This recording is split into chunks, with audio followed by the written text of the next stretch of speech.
Will the candidates from the School of Law please stand if you are able?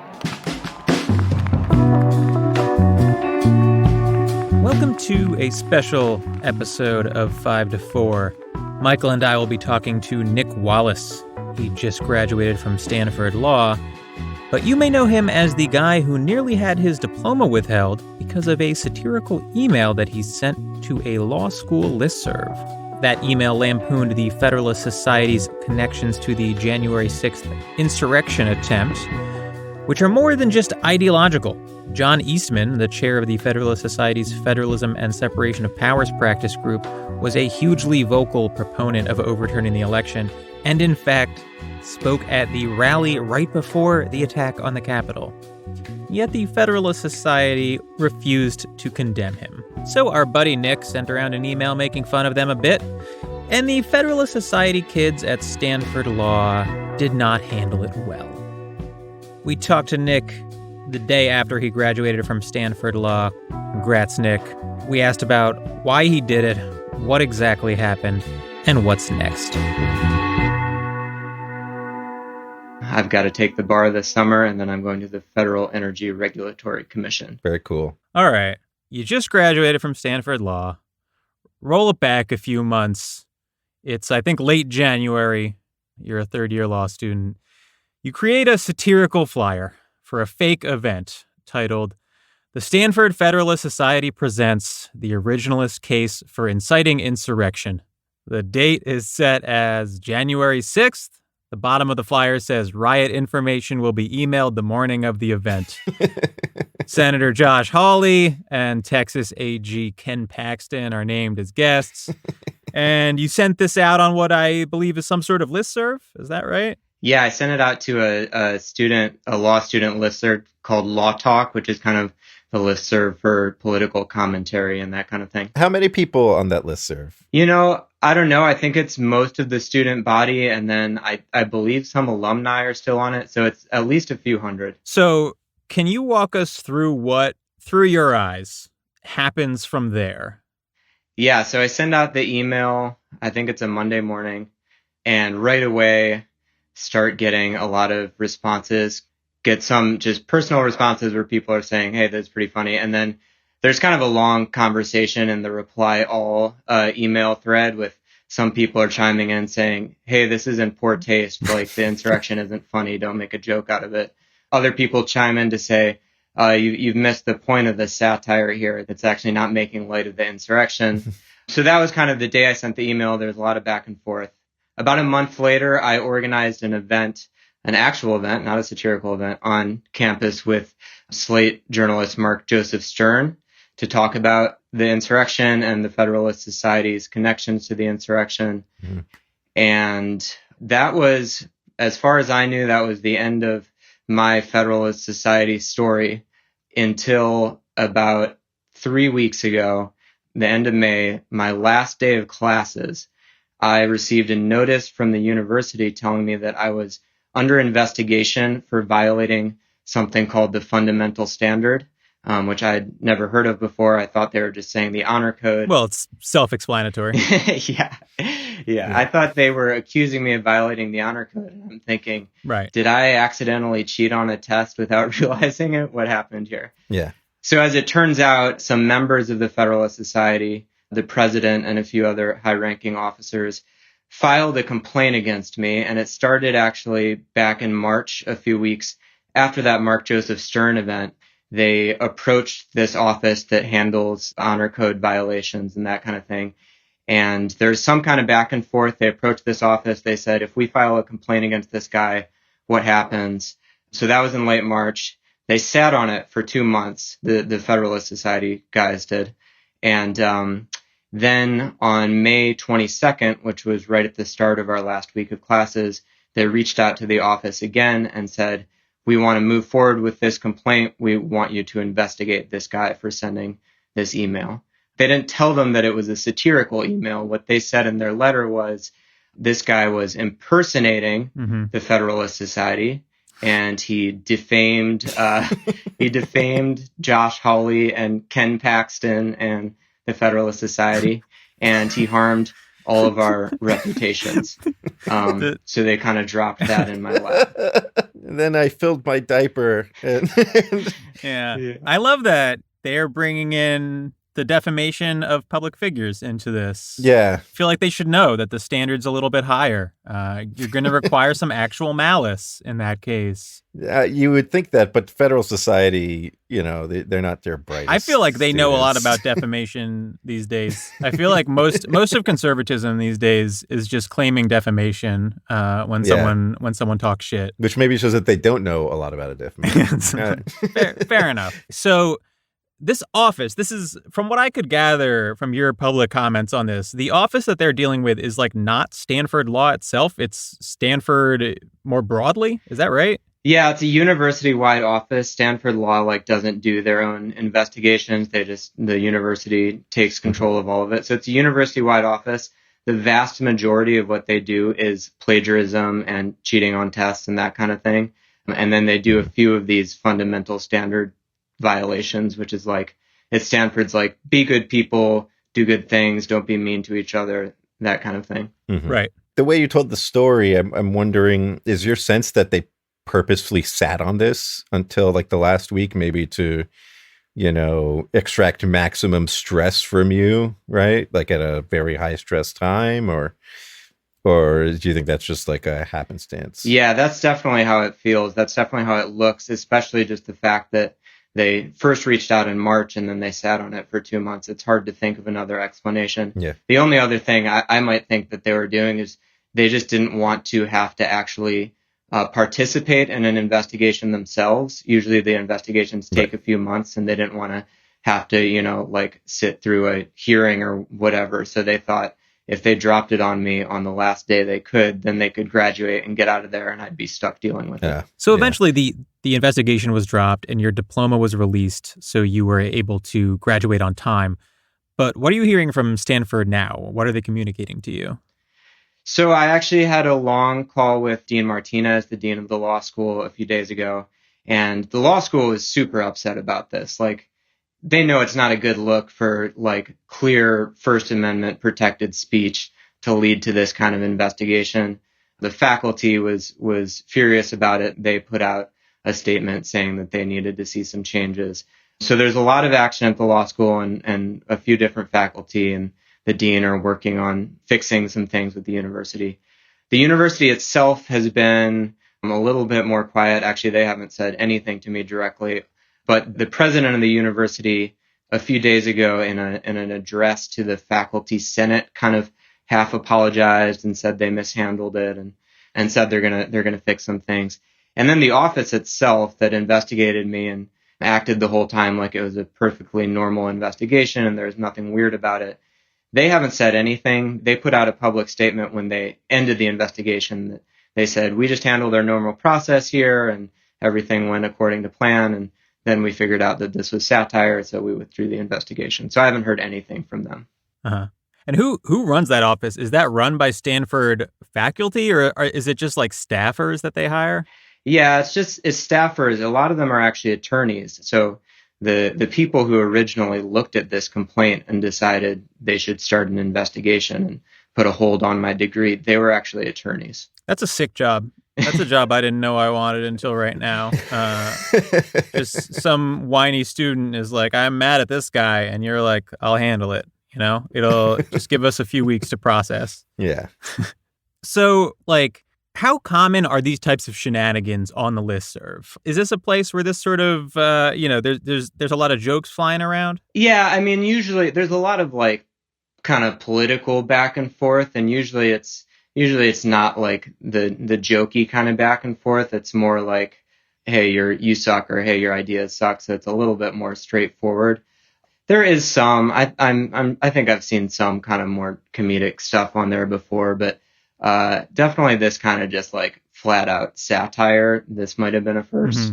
I do want to ask, what was your experience with these particular students who reported you prior to all of this? Did you know them at all? Did you know them well? This is one of the really interesting things because, the Federalist Society is all about debate and conversation and, dialogue and difficult ideas. They love that. Sure. Yeah. I have never in my life had a conversation with any of these three. By these three, you mean the president of the Federalist Society and like two senior officers? Is that right? Yeah, and it's the board from last year, so there's some new people in there now, but yeah. Got it. And Stanford Law School is a pretty small place. I've met most of the people in my class, but these three, I've never had a conversation with them. They never, after I sent the email, none of them reached out to say, hey, you hurt my feelings with this. This was a defamatory, whatever. Right. So none of them has ever talked to me about it. Well, they weren't at all the cool parties, Is this the first time that you had any sort of run-in with the Federalist Society generally? Yeah, I think so. I went to some of their events during 1L year back when events were in person, and I might have raised my hand and asked a tough question or something at some point, but I'd never really had any kind of confrontation with them before this. Right. Mm-hmm. And what's their presence like on campus? I mean, you've said that these guys have pretty prestigious appellate clerkships lined up, and obviously to some extent the Federalist Society is less of a student org and more of a pipeline that moves conservatives from campus into positions of power. And so I'm curious what it looks like from the campus level. I'm curious how visible that pipeline is at a school like Stanford. Is it something you can clearly see, or does it just look like a run-of-the-mill sort of active student org from the outside? I mean, it's kind of an open secret. The pipeline is something everyone's aware of, and I think for a lot of students who are kind of moderate, centrist, they think about whether they want to jump into FedSoc, even if they don't agree with it, just for the clerkships. And there are a lot of kind of conversations about whether people should do that. Yeah. And then on campus, part of what led to my email is they hold more events than basically any other student group. And they also have the best food because they're getting money from their national organization. Right. So they're really visible on campus because they hold all these events. Oh, they also get the most prestigious speakers. They get the most judges and that kind of thing. So you got the food, you got the interesting speakers, and it's every week. Well, yeah, they got Josh Hawley. That's impressive, Yeah. Sitting U.S. Senator and an Attorney General. Can't beat that. So is there I'm wondering, it's been a bit since we've been in law school. I'm wondering, obviously there's nothing on the left that sort of matches their influence, but do you see any counterweights to the Federalist Society emerging at all? Not really. There's the American Constitution Society, which is sure. Yeah, which is supposed to be kind of the counterweight, but even people in ACS don't think that they're a counterweight. And they hold a lot of events together, which is a little strange, but yeah, I don't really see any equivalent kind of, especially with the judicial pipeline thing. I don't see anything like that happening on the left. Mm-hmm. So, I do want to give you a moment. I know it was satire, and maybe satire is usually best left unexplained, but since it's visual satire, if there was a serious point you were trying to make, I think it might be worth telling our listeners what you wanted to say. Yeah, I think there are a few things that I had in mind.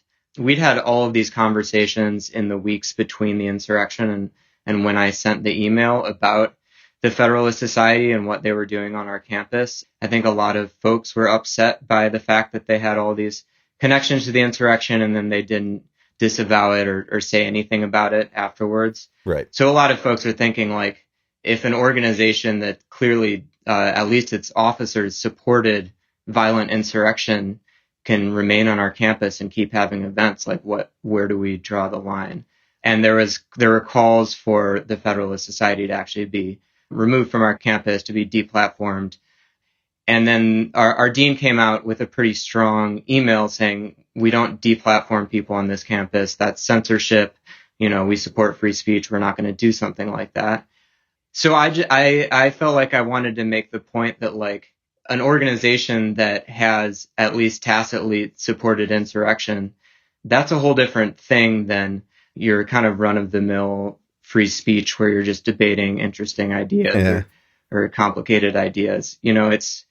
Insurrection is kind of the most direct threat to the rule of law that there is, and that's kind of what the law school is all about and what they had been preaching to us for 2 years. So I think that's kind of where I was coming from. And then also just the Federalist Society, their whole strategy is they use law schools kind of for the branding and for the networking. Right. And the debates are kind of beside the point for them. Like they hold these debates just to have an excuse to be on campus. And I wanted to kind of draw attention to how ridiculous that strategy really is when you get right down to it and when they are out there supporting insurrection. Yeah. The sort of irony, I guess, is that as, even though it wasn't your intent, nothing could have done a better job than this flyer and their reaction to it to sort of expose that their commitment to free speech is aesthetic, right? That there's a deep irony to the law school coming out in defense of their free speech, and then they immediately file a complaint about this fucking flyer, which obviously they are not completely stupid. They realize it's just a joke, but they don't give a shit, right? I mean, the whole point is just to lash out at their enemies and to make it painful to make fun of them, right? Right. Hopefully the next time someone has this idea, they think twice or whatever. Right. I think, unfortunately, this has backfired. And if anything, it feels to me like if Stanford is a normal place, the listserv will now involve a lot more satirical flyers. Yeah, it's already started. Actually, one of the guys who is behind the one of the FedSoc guys sent an email out to a different listserv, actually, but to another campus listserv, saying he had some furniture for sale, and someone responded like within 2 minutes with all the email was the originalist case for selling my furniture.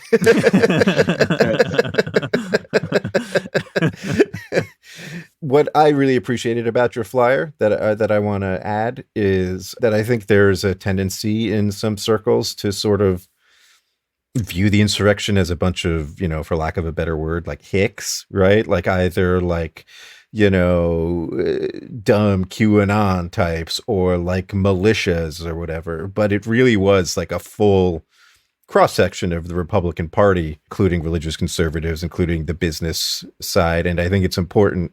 And the names you mentioned, like the image of Josh Hawley with his fist up, like I think it's good to really draw that out and highlight it whenever we can. Yeah, and to draw the connection between the Federalist Society and those more like violent and fringe, if you can actually call them fringe elements of the conservative movement, when the Federalist Society's primary purpose in national politics, if you put aside the pipeline for conservatives, is to just kind of provide academic gloss for a lot of fringe conservatism.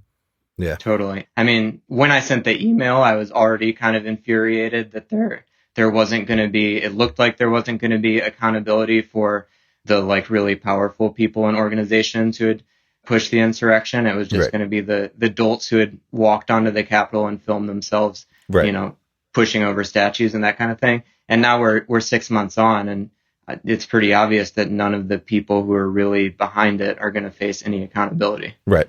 Yeah. Right. It's infuriating.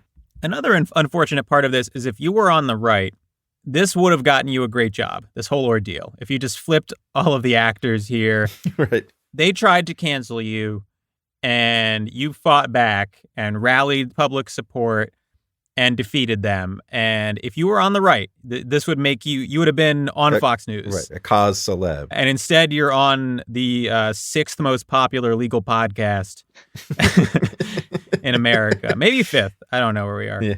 But it's the sad state of the left, man. We need these pipelines between anyone who gets canceled and national media spotlight. This interview needs to be run by Chris Hayes, I think, like on primetime TV. Yeah. That's right. Yeah, MSNBC, if you're listening. They are, begrudgingly. So it sounds like you take these issues pretty seriously and you're pretty thoughtful about it. But I think it would be easy for someone to say, yeah, but what's the point of a flyer on a little student listserv, right? Like, that's not praxis. That's not like advancing your ideological goals. And so I'm wondering, was it just for laughs or was there something behind it? Yeah, I mean, one of the things that I've kind of picked up during the course of 3 years in law school is just how kind of fragile our entire rule of law system really is. Like, it's all just words and people believing in the words that they're saying. Mm-hmm. And when you start messing with the foundation of that, when you start messing with our democratic processes and our institutions, I think it's a really, really quick decline to that system falling apart because that trust goes away. So, I mean, obviously it was terrifying for everyone, and it was especially terrifying for the people in DC, but just the way that kind of threatens the trust in our system and threatens the rule of law. I just felt really frustrated and kind of helpless watching that, and then seeing, like we talked about, kind of the lack of accountability. And, a satirical poster isn't necessarily the most powerful way to counteract that, but it was kind of what I had available to me. And It seemed to me, we had right here on campus an organization that was directly connected to the insurrection. So I felt like in some way countering their power and limiting their power, it was something I should try to do. I think that's right. I think a lot of the Federalist Society's power and prestige comes from the refusal of like the academic left to say things like that, to call them out, to say they're bad faith actors. And they still haven't put out a statement, right? Yeah, nothing. Yeah. Like their official position is like, go fuck yourselves. Like, Right. Don't give a shit. Right. Don't give a shit. Yeah. All right. I do have one last question. Have you ever listened to 5 to 4? I have this week. Michael, are you on another podcast? I am. I'm on A-Lab. I listen to A-Lab. I don't listen to a lot of podcasts, but I listened to A-Lab, the Neil Katyal episode. Okay. Yeah. That was a good one. All this says to me is that we're not penetrating our market as effectively as we should be. Yeah. If there are people publicly making fun of the Federalist Society who aren't listening to us consistently, That's a huge missed opportunity for us. Right. Yeah. Can I say one more thing about the Federalist Society? Yeah. Absolutely. I think, like you were saying about them kind of trading on the reputations of law professors, I think really the most important thing for them is that they have the respect of the legal community, and they have kind of this veneer of respectability. So just the ability to laugh at them, and the fact that, when my flyer kind of started getting a lot more attention, there were thousands of people laughing at them. I actually think that's really powerful if we can just kind of make them look silly. Yeah, no, I agree. It should be a joke. Yeah, and I think especially when they are so reliant on recruitment within law schools and are drawing from a relatively small pool of conservatives, right? Yeah. The more you can make organizations at each law school look like a bunch of dumb assholes, the better, right? And since we don't have like the money to create structural opposition to the Federalist Society, it does feel like that's the best route, at least in the short term, to create the general sense that they are assholes, that they're stupid, and that they're not like to be taken seriously in any intellectual discourse. I do want to commend you on goading them into creating what turned out to be a semi-national story. Yeah. I hope that they see a lot more satirical flyers on email listservs in the years to come. Yeah. Well, they are like trolls themselves, right? Right. But I don't think they can take it. No. Yeah. They're intellectual trolls. Yeah. Yeah. There was like the Chicago, whatever. I don't want to get into it, but like they had like their Federalist pride shit. They were like making fun of Pride Month a few years back, and they like poking liberals. So apparently at Stanford a few years ago, they tried to get kind of registered as an affinity group, as one of the student organizations that represents minorities and disadvantaged groups on campus. They tried to register themselves as one of those. Yeah. Perfect. All right, Nick, thanks for coming on, man. We appreciate your time. It's a lot of fun. And congratulations on making your way through this. What a hellish last couple weeks at law school. But now you're sitting on one of the fancy degrees, dude, and you can do whatever you want. Yeah. You could probably leverage this into a clerkship with Kavanaugh if you really want to. That's been my dream for a long time, so I'm excited about that. Yeah. Good luck on the bar, dude. Yeah, good luck. Thanks, guys. 5 to 4 is presented by Prologue Projects. This episode was produced by Rachel Ward with editorial support from Leon Nafok and Andrew Parsons. Our artwork is by Teddy Blanks at Chips NY, and our theme song is by Spatial Relations.